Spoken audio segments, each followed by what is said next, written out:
Hello ladies and gents! Today's instrument is one that you probably have heard before, but have never actually played or don't know the name of. At least you don't think you know the name of it. This is the instrument for today. It is a slapstick. Now if I play this the way it's meant to be played, it's actually really loud. At least for me. Because of the camera I'm using, you probably can't hear how loud it actually is. So I'll link some videos down below of some different examples of a slapstick being used in performances, and that'll give you a better idea of how this is used.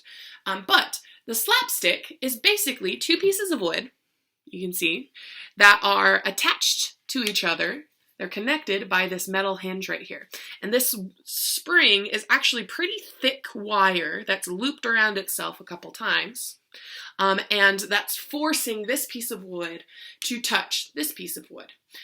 Because this is on a handle, I can play it with one hand, and I can make it slap against itself pretty easily. There's other kinds of slapsticks that are two pieces of wood without a handle, so you play it two-handed like this, and you slam them together like that. Now, where did the slapstick come from? Well, we're not 100% sure, but we are pretty sure it came from Italy around the 16th century. Now, around that time, they came out with something called commedia dell'arte, which is a really badly pronounced way of saying professional comedy. Now, in their professional comedies, they did a lot of physical humor, meaning people slipping on bananas, or getting doused with water, or falling off of a ladder, or getting thrown into a dumpster, things like that, where it was funny, silly things that are happening because somebody was not thinking straight or just had an accident that made something silly happen to them. So in these Italian shows, they would take this instrument and they would pretend that somebody got really hurt by slamming these pieces together right when it looks like someone's about to get hit.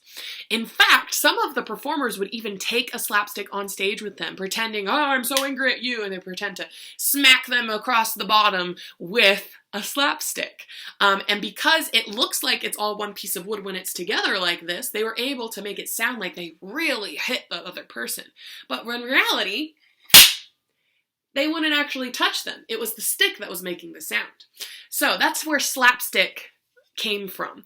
But the slapstick comedy that we know now is because of those shows. They would use these sound effects to make it seem like something was happening that wasn't actually happening. And that's one of the first examples of a show using special effects or sound effects to make something sound like something's happening, when in reality, that's not what it actually sounded like, because that's not what actually happened. So that's the slapstick. I hope you enjoyed. Please watch the videos down below so that you can hear what it sounds like in an actual performance. I'll try to also link a cartoon or two that have the video of this being used as well. So now you know this is our slapstick. Till next time.